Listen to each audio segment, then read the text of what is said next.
الأعمار وتنشئ المشاريع التنموية وتمنح الشباب فرصاً حقيقية للمشاركة والإنتاج، وتسمح بعودة النازحين إلى مدنهم وقراهم، خصوصاً في جرف الصخر والعوجة وبقية المناطق دون قيد أو شرط، ومعرفة مصير المغيبين والتوازن في الدولة وإطلاق سراح السجناء الأبرياء. إن استقرار المكونات الاجتماعية في العراق ليس مطلباً فئوياً، بل شرطاً لاستقرار الدولة نفسها، فالدولة التي تتوازن فيها المكونات هي دولة قادرة على القيام بدورها الإقليمي، وهذا ما يليق في العراق، وقادرة على بناء شراكات تحترم سيادتها وتقوي اقتصادها.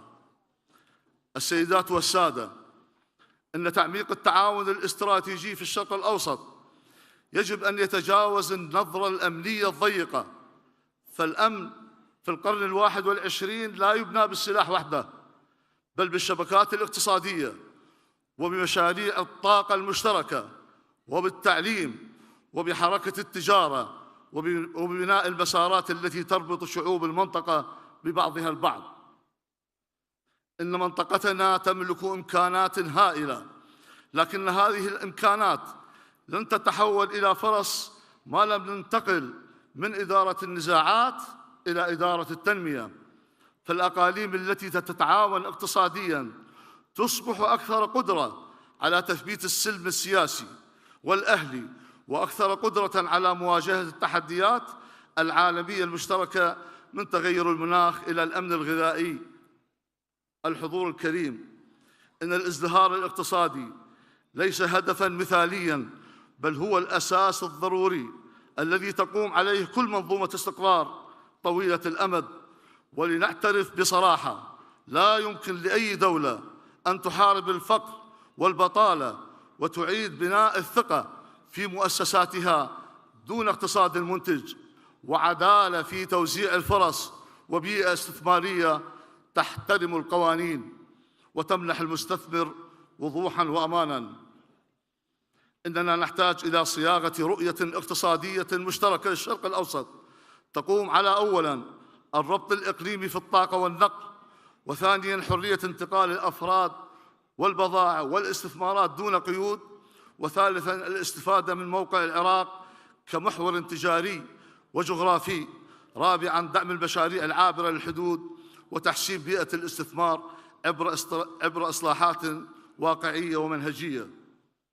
السيدات والسادة، ختاماً أقول إن بناء شرق أوسط جديد ليس مشروع دولة واحدة ولا قوة واحدة ولا مكون واحد، إنه مشروع جماعي يتطلب إرادة سياسية وصدقاً في التعامل واحتراماً لمصالح الدول، وإيماناً بأن الإنسان هو محور أي نهضة حقيقية.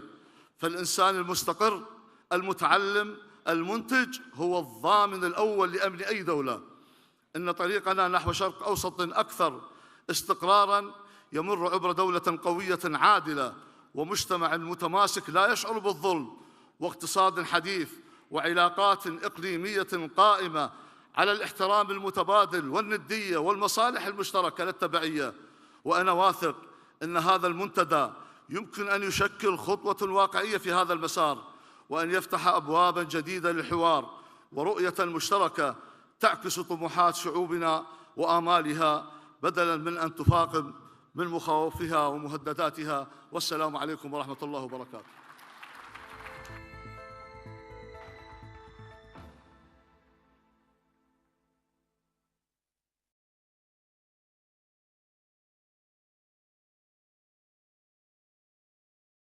Thank you, Your Excellency, Sheikh Khamis Al-Khanjar.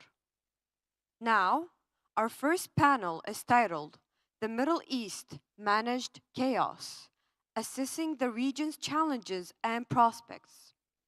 This session will be chaired by Dr. Dalia Dassa K., Uni of California, Los Angeles, and will feature the following distinguished speakers: His Excellency Hishyar Zebari, former Foreign Minister, Federal Republic of Iraq; Mr. Ferhat Nasrullu, Member of Parliament, Republic of Turkey. Dr. Tariq Youssef, Middle East Council on Global Affairs, Qatar. Dr. Kayhan Barzigar, Institute for Political and International Studies, Iran. Okay, thank you very much for that introduction. Thank you, MEPS, for having us all here, and it's wonderful to be with these distinguished hosts and this distinguished panel. So we are tasked with looking at both challenges and opportunities and how we manage the chaos.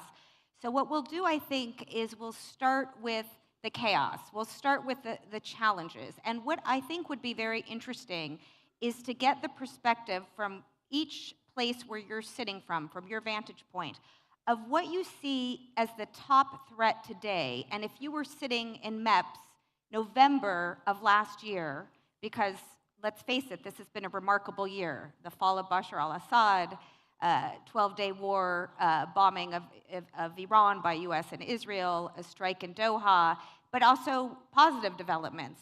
And so we heard earlier from His Excellency Barzani about bright spots in Syria, peace process in Turkey. So all of this happened in 1 year. So if you were sitting here last year, how versus this year, how do you see the threat environment? And I think we'll go, starting with Your Excellency, we'll start with you, and we'll do kind of a comparative assessment, and then we'll start trying to figure out how we might solve these challenges and threats that are still on your mind. So Your Excellency, let's start with you. Thank you, Dalia. Thank you very much.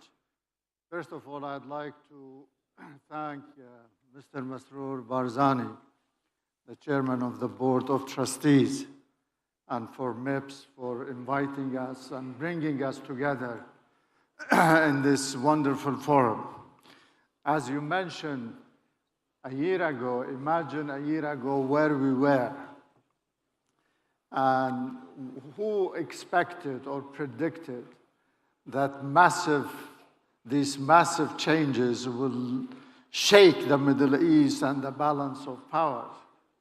I mean, the incidents that you mentioned, really nobody here in this forum last year predicted that this regional escalation would reach that level. The Middle East generally, I will quote a friend of mine whom I known for many years, has said, the Middle East is a region of the world where instability is infectious because everything important is connected. And really, this is our part of the world. We have to be realistic, whether it is a new Middle East or the same Middle East, but definitely the trends, the geopolitical trends, are for changing the Middle East, as it were. Now here, Iraq, as part of this region, has managed to avoid this war on conflict thanks to the government or to the visions they had to maintain some impartiality. But this is temporary in my view. They cannot sit on the sideline. They have to be clear. I personally think the major challenge to Iraq instability, is the regional escalation. I mean, this escalation is not over in my reading. It's not done. It's not been frozen. I mean, it could erupt anytime. And also another challenge is actually for any country that it respects itself. We hear the intervention of the Prime Minister, which gave a very positive, rosy picture of the country, its economic, its institutions, but there are some serious challenges. One of the key challenges is the non-state actors rule, or the militias, that every government is promising, pledging to bring them under some control or integrate them. Here, Kurdistan really has tried to be a force of stability, a bridge between Baghdad and the regional neighbors that we have and the international community. So we commend the work of the government for that.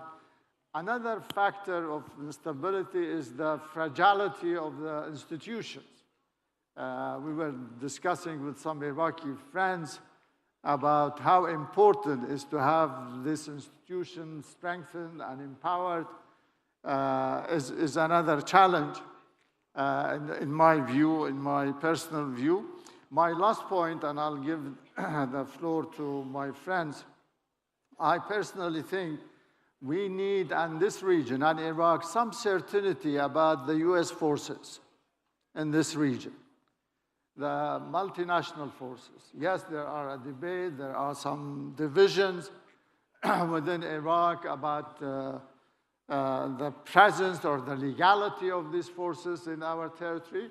But we know, as a foreign minister, as an international diplomat, I've dealt with this issue with many countries who are hosting foreign troops, but they are sovereign, they are independent, they are there with their consent. And this is what has happened. And I can give you dozens of examples of European, Arab, regional countries. But not now, no. Okay, there is no shame of declaring that or showing friendship to that. I'll stop here and then Very good. I'll answer your other question. Thank you, Your Excellency. So, Mr. Farhad, we're going to move to you. We heard from His Excellency top concern, and let's try to focus rather than laundry list, really kind of what's keeping you up at night in this current so-called new Middle East, change Middle East, transform Middle East over this last year. Non-state actors was on his list, the regional situation, which is, many things, the question of external forces. How are you seeing it from where you're sitting? Okay, thank you very much. It's a big pleasure for us to meet today with you. Our region is a crossroad.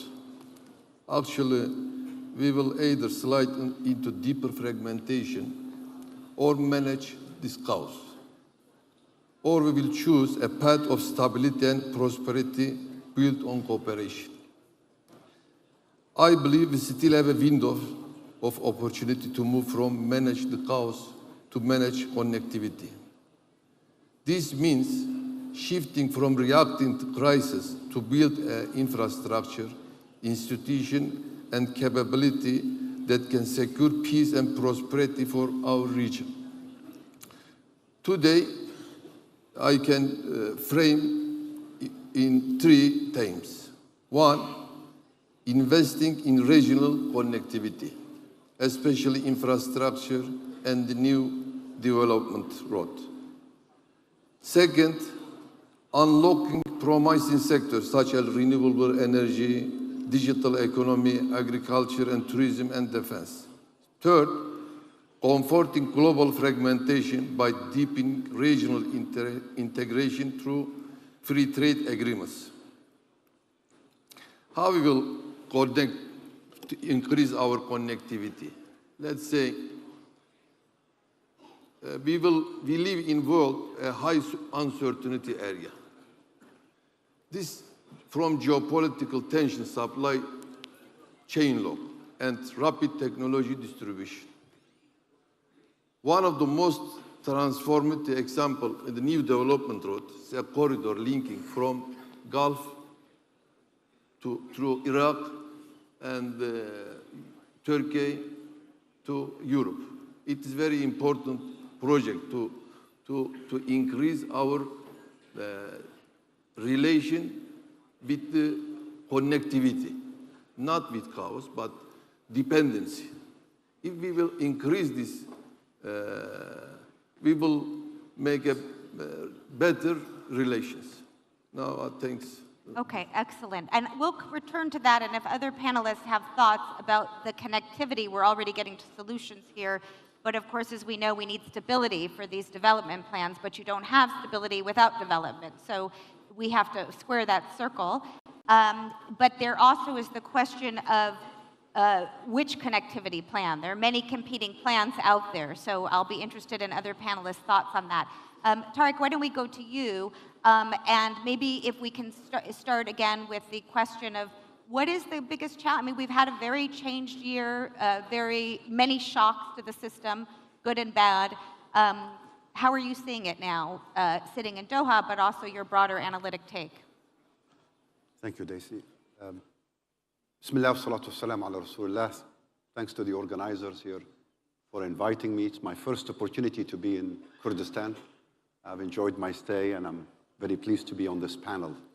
Building perhaps on your question and His Excellency's contribution, and also keeping in mind what Sheikh Al-Khanjar has said is where I'm going to come at this, I think.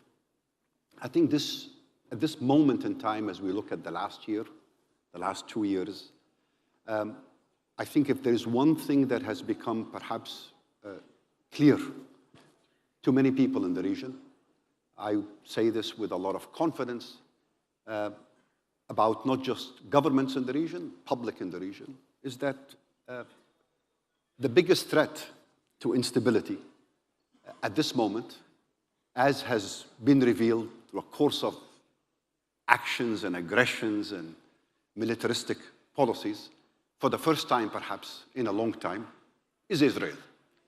There's a growing realization and a consensus amongst actors and countries in the region that the biggest threat is really Israel, especially with its current posture, philosophy, ideology, and outreach and approach and behavior towards countries in the region. This is, for the first time, I would argue, is the case in probably at least 15 years. And it raises, I'd say, fundamental questions about regional security and regional order. And it creates, in my humble opinion, the opportunity that Sheikh Khanjar was hinting at, the need for a new security regional order. For the last 10, 15 years at least, as most of you have observed, the US has tried through various initiatives to create such an order. The order rested on 3 formulas that I think have become widely understood, observed, and I would say enforced through various administrations in the US. The first component of this order was normalize relations between the Arab world and Israel. So the Abraham Accords, the Negev Summit, the East Med Gas Forum, I could name the initiatives where Israel and the Arabs were meant to come together.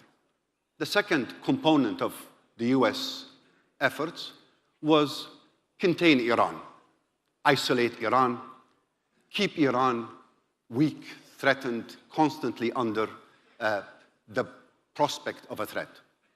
The third was, and this of course was obvious to many of us, but not as much discussed, the third component of what the US had tried to do was to exclude Turkey from any regional initiatives, whether it is the Abraham Accords or the Negev Summit or the East Med Forum or the IMAC. Turkey was meant to be kept out. All of this, in my humble opinion, has come to a collapse in the last year especially, creating the opportunity through this perception now that regional matters need to be handled by regional countries. That would include the Arabs, but also Iran and Turkey, in a collective effort to bring about regional security, to reinforce the diversification of defense partnerships, to invest in the autonomy that Sheikh Khanjar emphasized in his speech, and to find solutions for the first time by countries in the region.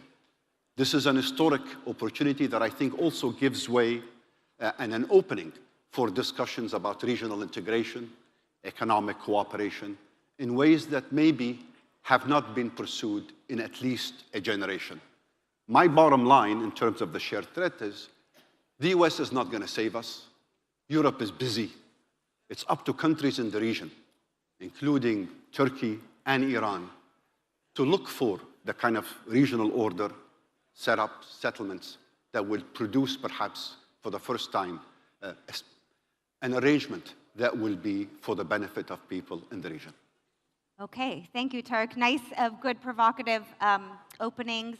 Of course, we'll return to that question of regional agency. We are seeing a lot more regional solutions forming.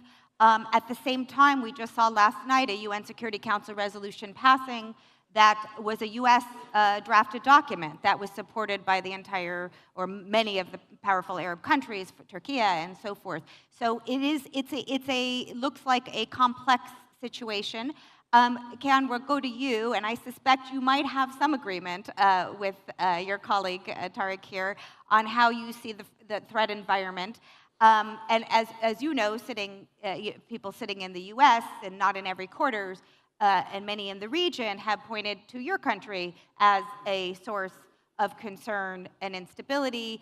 But how are you seeing it in Tehran, given the fact that you faced a pretty unprecedented attack last June? And is the story over or not? Well, thank you very much for inviting me to share with you some of my views as an Iranian academic. I think the apparent thing is that, in the region we are using too much, use of force. And this is something that is very apparent in the region, and we saw it in bombing campaign against Iran, Israeli attack on Iran. So the obvious matter is that this use of force, too much use of force, has been supported by Western technology. And technology is becoming as a matter of disintegration. So I would say that the Western order is acting against its own order. When it goes to Iranian nuclear diplomacy, for instance, in the middle of, nuclear diplomacy, we see bombing campaign against Iran.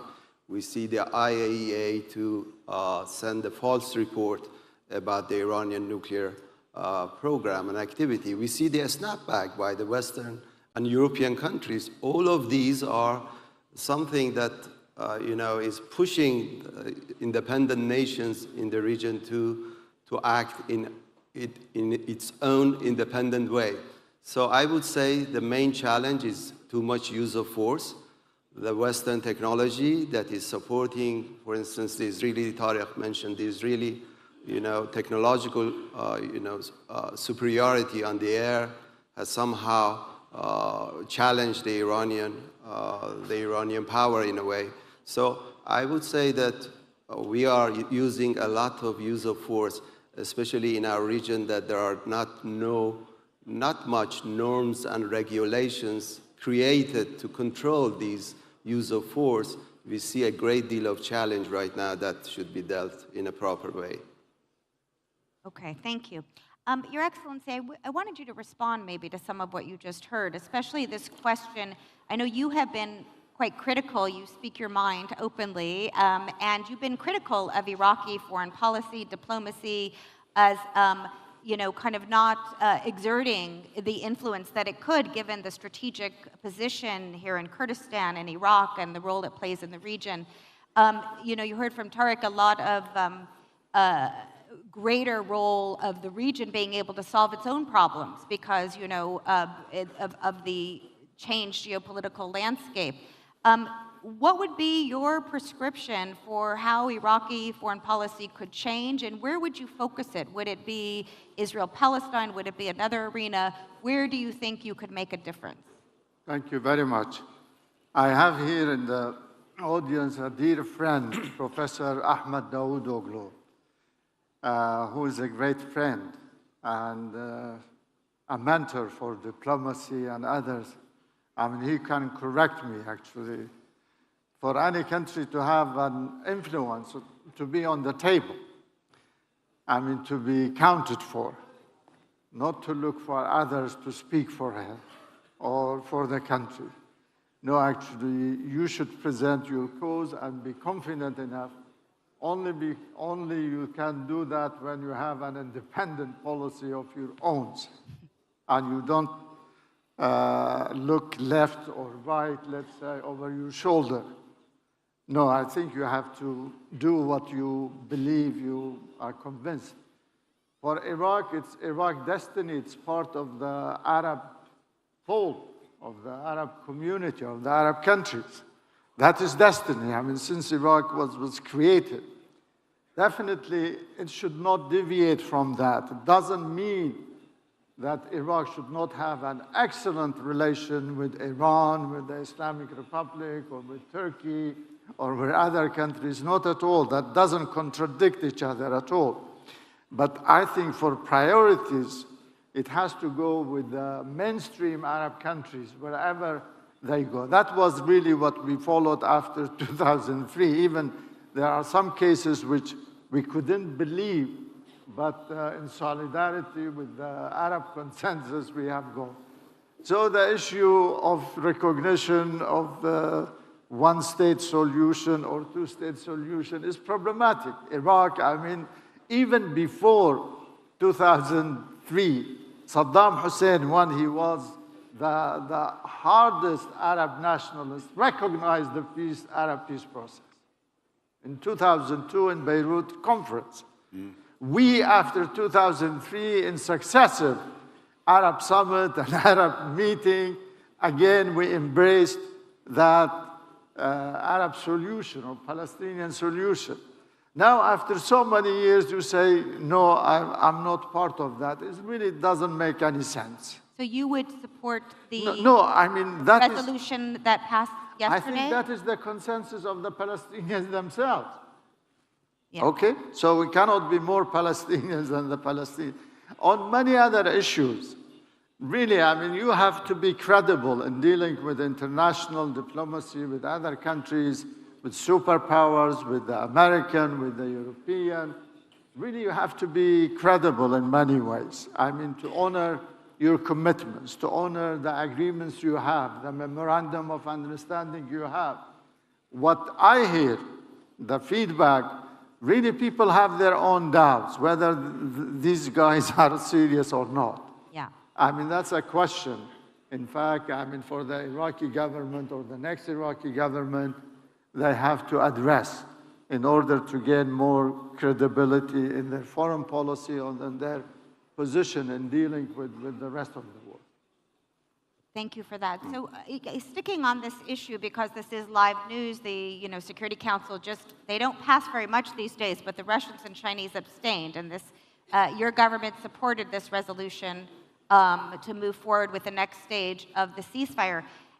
What role do you see Turkey? You were very active in pushing for the ceasefire. What role do you see your country playing moving forward? And what is your thoughts on how sustainable? Because in all of our discussions here at MEPS, a big theme that's come up is it's one thing to say you have peace, it's another to actually implement the peace and make sure it's sustainable. And I think there's a lot of question marks about whether what we're seeing is truly sustainable and will really lead to a solution to the Israeli-Palestinian conflict. How are you seeing that from Ankara? Actually, in our country, our position to ceasefire for every conflicts between any countries. Let's say the problem between Russia and Ukraine, we are trying to solve. The peace process is ongoing on Turkey and Istanbul. We're trying to connect between both countries to solve the problems. And the same problem for the conflict between Israel and Palestine also. We believe if these countries all around the Middle East, let's say, if there is a peace process, it is advantage for everybody. If there is a peace process, the development of tourism, development of relation with energy, development on the, let's say, agriculture, food, it will affect everything. For that reason, our president, Mr. Recep Tayyip Erdogan, all the time his aim to solve the problem in Middle East, and he's trying to be peace process on that process. And we believe, firstly, we have to solve the problem in Turkey. Now, in Turkey also, we start to make a peace process. It's very important because of the last 40 years. Actually, we are spending around $2 billion for the, let's say, internal problems. Now, we are trying to improve that. And if we spend that money for the development of the country, I believe we will be in other stage, let's say. So you're optimistic on the peace process Yes, moving yes, forward? we are optimistic. Can I just ask Your Excellency, and then we'll move to the other panelists, what your view, you know, how you think Kurdistan and Iraq at large is looking at what's happening in Turkey vis-a-vis the Well, how are you viewing? This was really the most positive development in Turkey that has come, this peace process. And the good thing about it, it's coming from the grassroots. It's not a governmental position or a party position. I think it's coming from the grassroots, from the nationalists to the leftists to the democratic forces. Everybody is supporting that. And also we have some indication. The last Nowruz celebration in Diyarbakir, I think, was indicative of how much people are attached. And they have vindicated our position all along, which President Barzani has advocated, that really you cannot resolve the Kurdish issue through armed struggle only. That is one of the means. There are days when you are forced, but really, at the end of the day, we have to embrace dialogue and also an understanding and recognition. So we here in Kurdistan wholeheartedly support the peace process, and practically and operationally, I think we have been supportive of President Erdogan's initiative, or the Turkish peace initiative, which is supported. Yes, there are some complaints. It's been delays or lack of progress, but the process is moving, and we have been supportive of that. The same position we have vis-a-vis in Syria, in northeast Syria, Rojava. We have been supportive, actually, of the SDF and the Kurdish parties trying to be integrated with the new Syrian regime, the new pluralistic, democratic Syrian regime.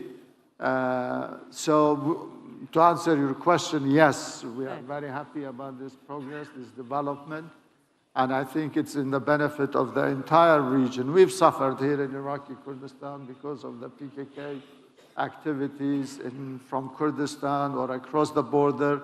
We have hundreds of villages still are vacated because we cannot rebuild or rehabilitate them because of the military attacks and so on. So there is benefit to everybody in this regard. Excellent. So we're getting to manage chaos. This is sounding like a very rosy panel. So Tariq, don't spoil this for us.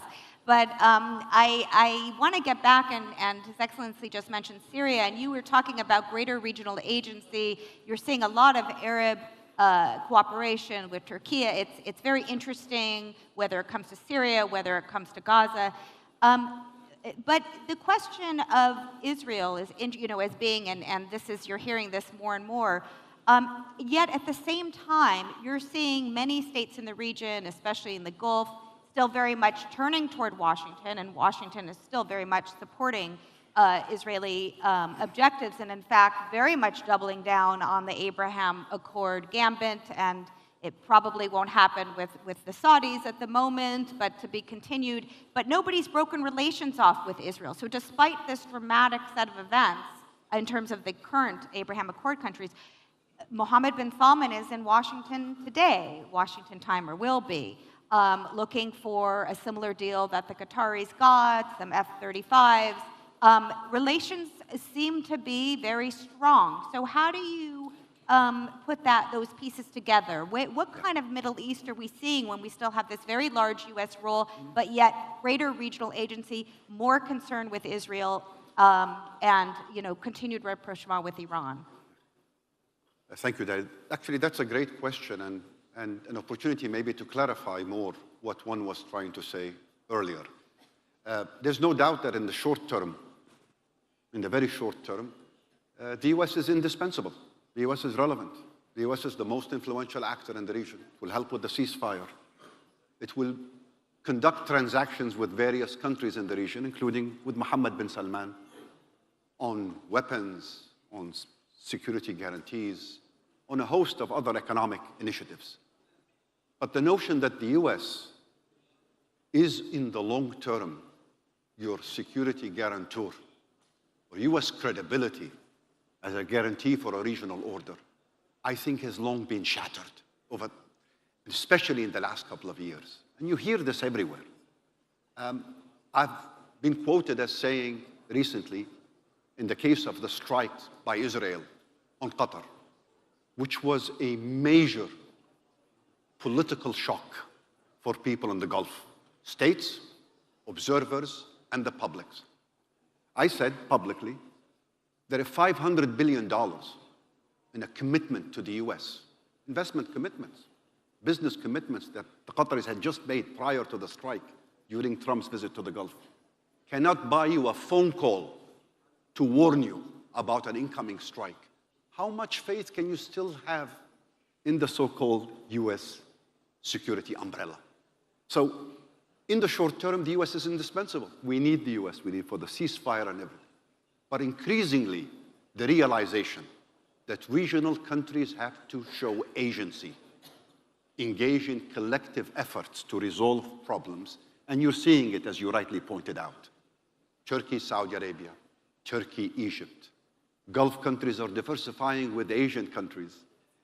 Elsewhere, countries in the region are also exploring how to protect, invest in autonomy, how to ensure that, in fact, legitimate, credible security needs are being addressed, are going to be increasingly responded to and addressed by countries other than the US. As for the Abraham Accords, I think they've become a huge liability for the countries that signed onto them. Yes, they seem to be a promising initiative a few years ago, but have you seen any signatory to the Abraham Accord come out in the middle of the genocide that's taking place in Gaza and say, we're still committed, we're proud of that policy, we think this was a long-term good bet for us? I don't think so. If anything, a lot of countries have been slowly, maybe covertly downgrading that relationship. This is not to say that Israel is not going to be a part of a regional order promoting security and prosperity. It can. Hopefully it will become. But it's certainly not the current Israeli regime. Not the ideology, not the tactics, not the policies, and not the approach to countries in the region. And so thinking short-term, managing the chaos, but long-term promoting what Sheikh Khanjar, I think, was hinting at, collective effort, leadership shown by countries in the region to promote joint security and joint prosperity. And I would fall back again on my bet, my belief, that that order has to include Iran and it has to include Turkey in a collective effort for everyone. Okay, well, thank you for that. And I think it is an important reminder that, you know, to have real peace, you have to make peace with your actual enemies who you're fighting. And here I want to comment one thing on Tariq's statement. Really, you mentioned that the Abraham Accords have become a liability, while the attitude now is to broaden the Abraham Accord to include Saudi Arabia, Indonesia, and others. So at the end of the day, everybody needs this indispensable power, you see, to intervene. Even if they are running away from the Middle East will follow them, you see, to come back. I recognize that. Well, and I think that's an important point to underscore, Your Excellency. It's not either or. I think there's too much of this debate. The U.S. is in, it's out, it's a complex picture. But Ken, speaking of making peace with your enemies, you know, there's a lot in terms of how Iran is navigating the new threat environment. Of course, in many quarters, there's a sense that Iran is on the back foot. You're hearing American policymakers constantly talking about a new realignment, feeling very emboldened. How are you reacting to this? And we didn't, you know, Tariq talked about the U.S. role and some, you know, hedging with Asian powers, especially China. Is China-Russia alignment your way out of this, of survival, or are we going to be surprised at MEPS next year that there'll be some renewed U.S.-Iran dialogue? President Trump has suggested he's interested. He thinks the Iranians want to come back to the table, that they're pressured to come back to the table. Is this in the cards? Do you think this is possible, or do you see a different future? Actually, I think that the way they dealt with Iran was very dissatisfactory not only by Iranian government, rather by Iranian nation.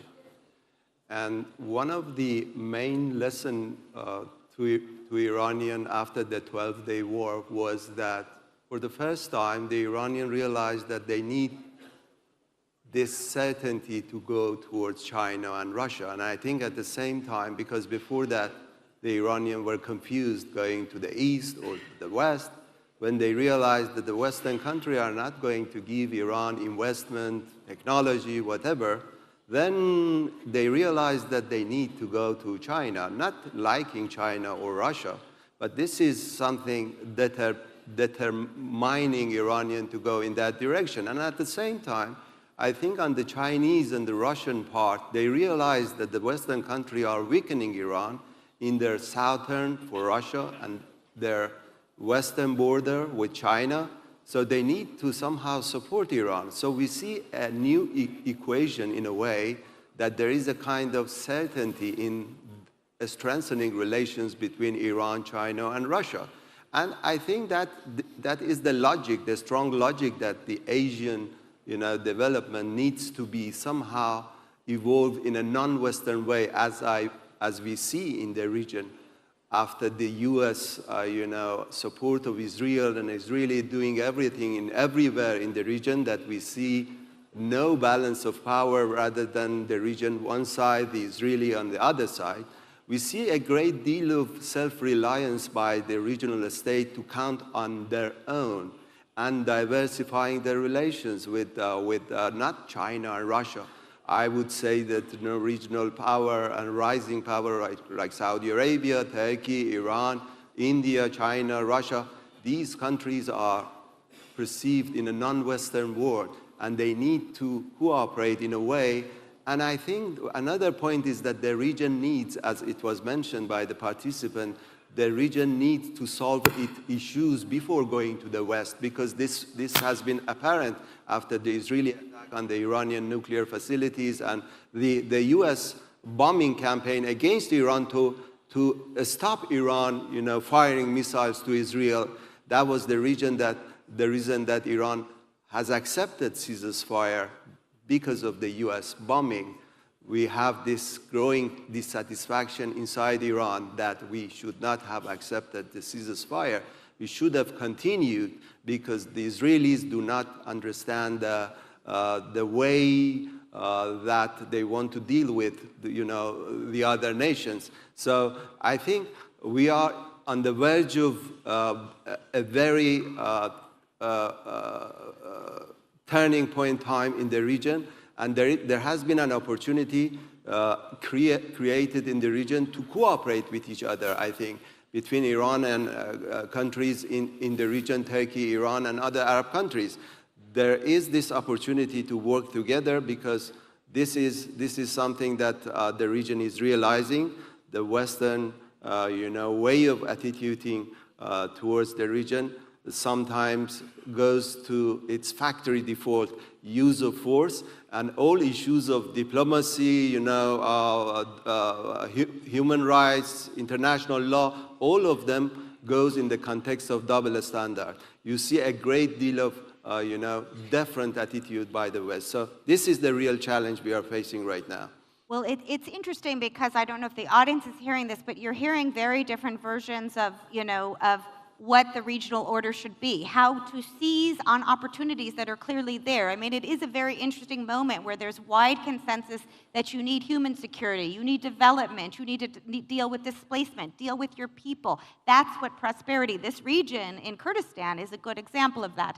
At the same time, there's very different versions of how to structure the regional relationships to get there, whether it's corridors, whether it's political alignments with external powers. So I think it's something we need to think about. And Kayhan, what you're suggesting and what I'm hearing is that the story is not over. If there are quarters in Iran suggesting that they should not have accepted the ceasefire, we may not be done with this conflict. So before we just turn it to the audience for a very brief round of questions, if we have some, and hopefully this very distinguished group provokes some, can we just go through with a very lightning round prediction? If you're sitting in MEPS November 2026, are we back to war in Gaza? Are we back to war between Israel and Iran? Given this affects all of you, all of us, those kinds of conflicts make everything else so much more difficult. How do you read things? Where do you see things going 1 year from now? We'll end very quickly. Each of you, very quick, what you predict, yes or no conflict. I said in my intervention, one of the biggest challenge facing Iraq is this regional escalation, and this is what I meant. Really, I mean, this conflict could erupt again, in my vision, because it's not settled, it's not resolved.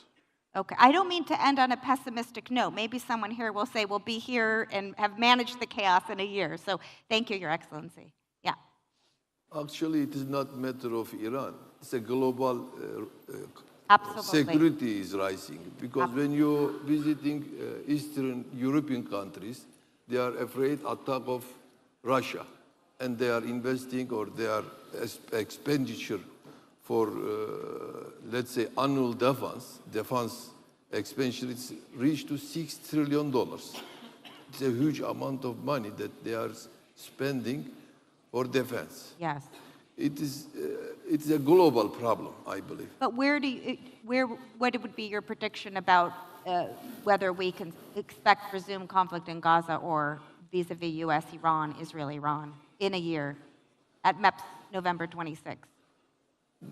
Yes, I believe if the country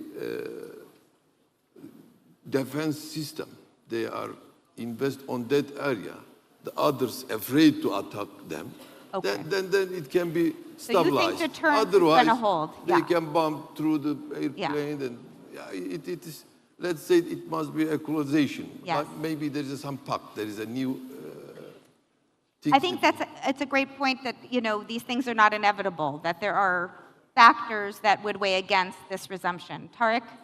I would say let's hope Trump remains committed to supporting the ceasefire and restraining Israel. If not for that, and he could change his mind at any moment, I would say there are expectations all around the region that a relapse of the conflict between Iran and Israel could happen. There'd be an escalation in Lebanon, and Israel's aggressive policies towards Syria could further escalate, not to mention some of the other festering problems. So I think we are living in a moment of great uncertainty, and hence the need for efforts by countries and actors in the region to perhaps try to preempt and contain and work towards cementing some of the stability that has been at least momentarily achieved. Very good. It gives us a motivation to keep at it, to keep peace going. Actually, escalation can happen in every moment, but I tell you something, when the Israeli, attacked Iran, the government of Iran never expected this much solidarity from the Iranian people. The Iranian became very angry. They cannot even, digest the American bombing of Iran. So there is this angerness amongst the Iranian that could pave the way for a devastating attack by Iran to Israel. The Iranian would not attack Israel.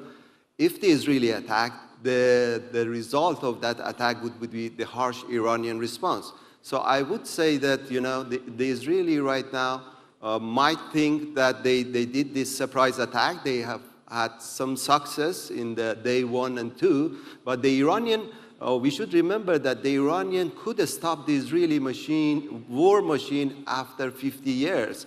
The Iranian fought well, I think, against 2 technological power. That was something that we should take into consideration. But this time, the Iranians are ready to re-attack in a very devastating way. So I think that would, stop the Israeli to re-attack Iran. Okay, so assurance of deterrence. Okay, so let's open it up. Thank you all, very interesting conversation. I think we have a mixed bag. It shows we have a lot of work to do to sustain the peace and the opportunities that can be capitalized on. So I saw a couple of hands, I think, in the front. We'll just take a few questions.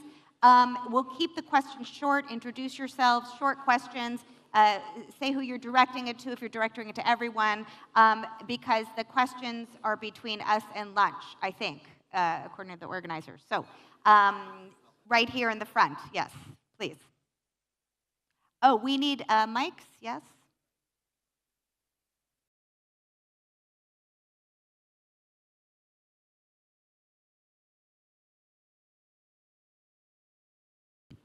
Thank you very much. Loyal Khatib, academic and former minister.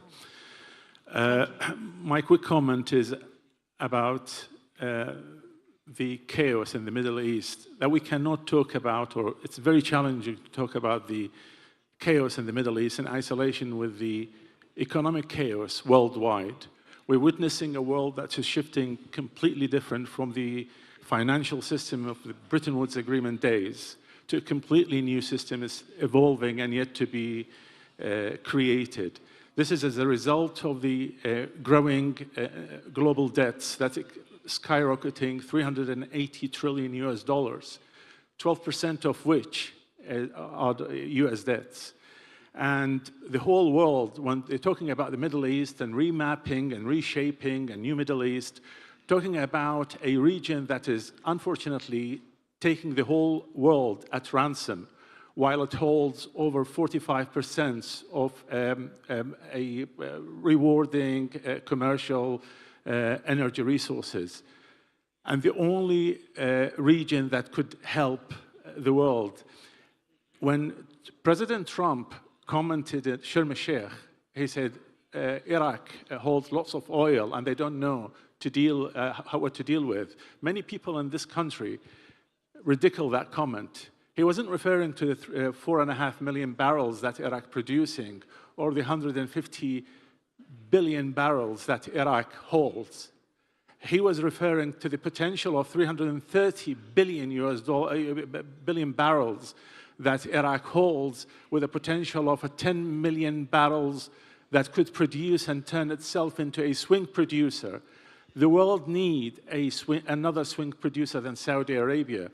By the reports of OPEC, by 2045, the world needs to add 25% of what the world producing oil today. That's 125 million barrels a day. That's 2.5 Saudi Arabias. And the only country that could play as a candidate to produce a significant amount is Iraq. Again, we really need some sort of kind of cooperation, more stability in the region to provide enough energy security that sustains global security, eventually contribute to the political security globally and the region. Thank you. Such an important point. Thank you so much, Minister. The role of economic, my economist friends will be very happy you raised this, but again, emphasizing how important the economic opportunities are if you get the stability. Your Excellency, did you want to respond to that at all? I agree with Dr. Luay Khatib. He's an expert. He's the former Minister of Oil in Iraq, so he knows what he is talking about. I think the key point he highlighted is political stability in the region is in the best interest of development, of investment, of trade, and this is what is lacking, and that's why we're discussing chaos in the Middle East. Yes. Absolutely. Do we have any, I see hands in the back, we'll take just a couple more, but do we have any students whose hands are up? Because I can't see. If it's a student, wave your hand, because you'll get priority. Students? No? Okay. Oh, okay, right back here. Thank you.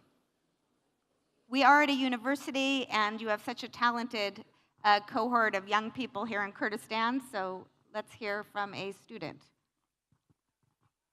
Yes, speak up. I think a mic may be coming to you, but go ahead. Yeah. Oh, I said student. Okay. Okay. All right. So go ahead with your question. Introduce yourself, please, and go ahead. Here you go.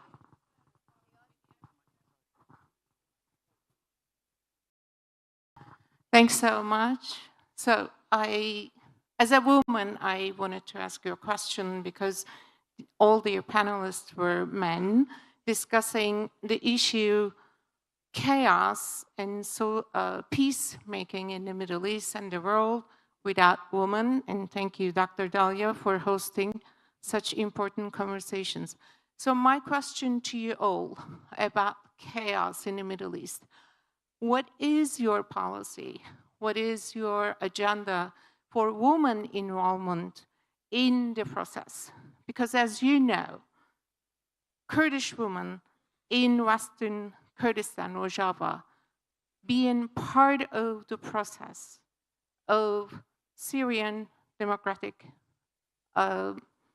peace process, and we see how successful they are. So I would like you to comment very briefly, what is your intake on role model, Kurdish women's implementation in chaos and peace process? Thank you. Thank you so much for that question. And since there was a previous, point in the conversation about economic development, all the data shows that without integrating youth and especially women in the workforce, you're going to have a big challenge. So anybody have any thoughts on the role of women in these peace process, whether it's in Syria, whether it's in Turkey, whether it's, this region, in general development?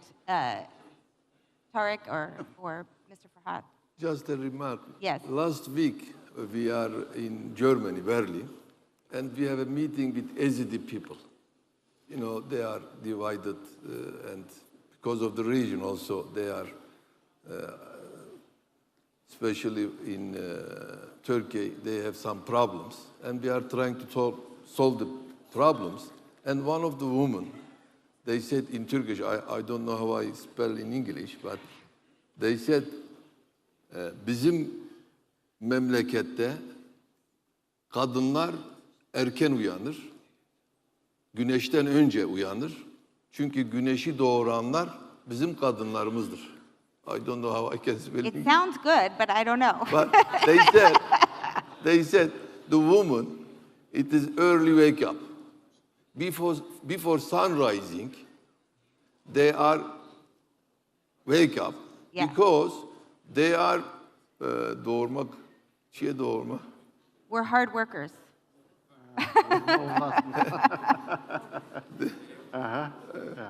Well, I cannot, but they said the rising of the sun, it is because of the woman. Okay.